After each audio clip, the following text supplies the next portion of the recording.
আজকের এই অনুষ্ঠানে উপস্থিত হতে পেরে মহান আল্লাহ তাআলার নিকট চিরকৃতজ্ঞতা প্রকাশ করছি। আজকে অত্যন্ত দুঃখজনক ব্যাপার, আমাদের প্রিয় নেতা গাজীপুর তথা বাংলাদেশের একজন আদর্শ পলিটিশিয়ান তিনি নাই, তিনি হলেন মোহাম্মদ নাসির। আমি ওনার সাথে মেশার সুযোগ আমার হয়েছে। আমি ওনার মতো আন্তরিক ব্যক্তিত্ব আমি দেখি নাই।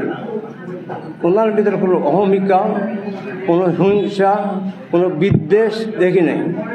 আল্লাহ আপনারা সবাই দোয়া করবেন, আল্লাহ তাআলা যেন তাকে জান্নাতবাসী করেন, জান্নাতুল ফিরদৌস দান করেন।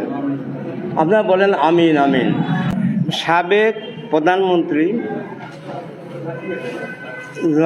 মনসুর আলী সাহেব কলকাতায় ইসলামী শিক্ষা কলেজে, আমরা জানি কি জানি না, ইসলামিয়া কলেজে তিনি লেখাপড়া করেন এবং আলিগড় মুসলিম বিদ্যালয় থেকে অর্থনীতি MA পাশ করেন এবং আইন বিষয়ে ডিগ্রি লাভ করেন।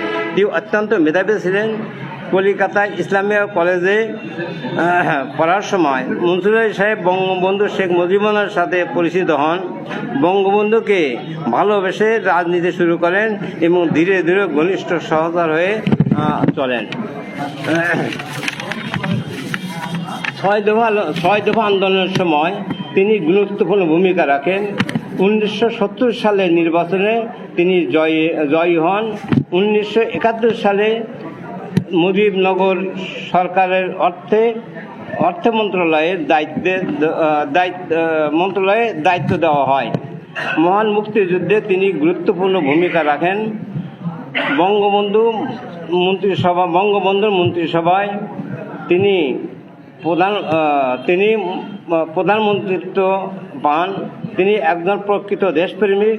কিন্তু 1975 সালে 3রা নভেম্বর ঘাতকরা জনাব মনসুর আলী সাহেবকে ঢাকা জেলে নির্মমভাবে হত্যা করেন।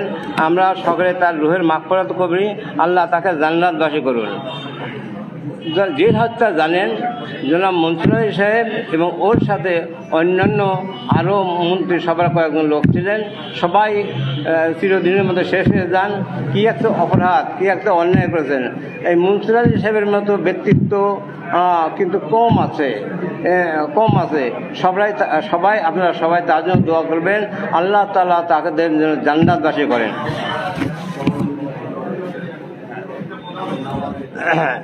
রাজনৈতিক জীবনে সাদামাটা জীবনযাপন করতেন নাসিম ভাই। তিনি সৎ ও নিষ্ঠার সাথে দায়িত্ব পালন করেন। আমি নাসিম ভাইয়ের সাথে ব্যক্তিগতভাবে আমার মেশার সুযোগ হয়েছে।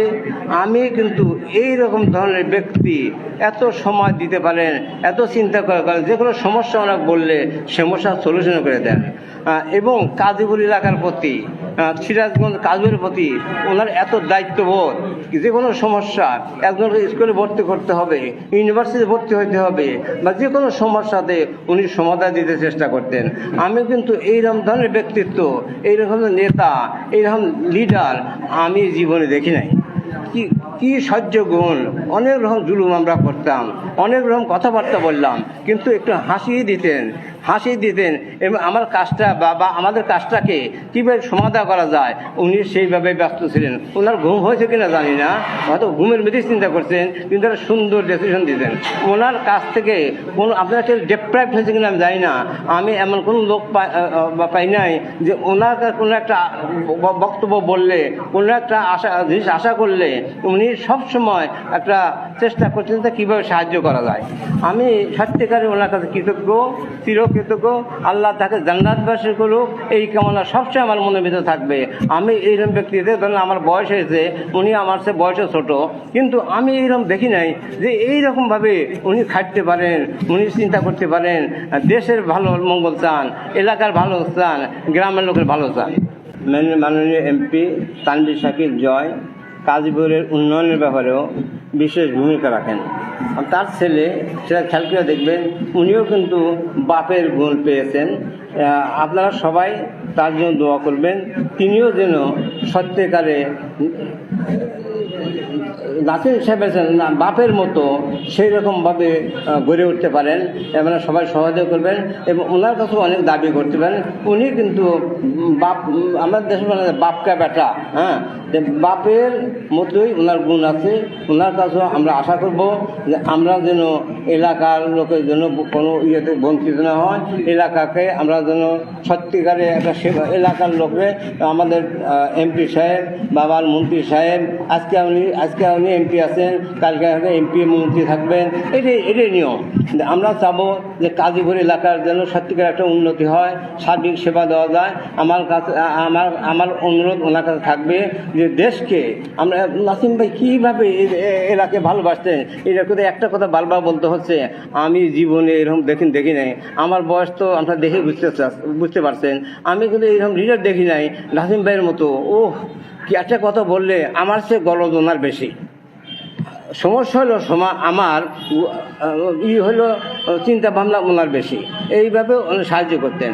আমরা চাবো যে ওনার সন্তান যিনি আছেন উনিও আমাদেরকে সহায়তা করবেন, সাহায্য করবেন, আমরাও যেন তাকে সহায়তা করি, তাহলে আমরা সাকসেস হবো ইনশাআল্লাহ।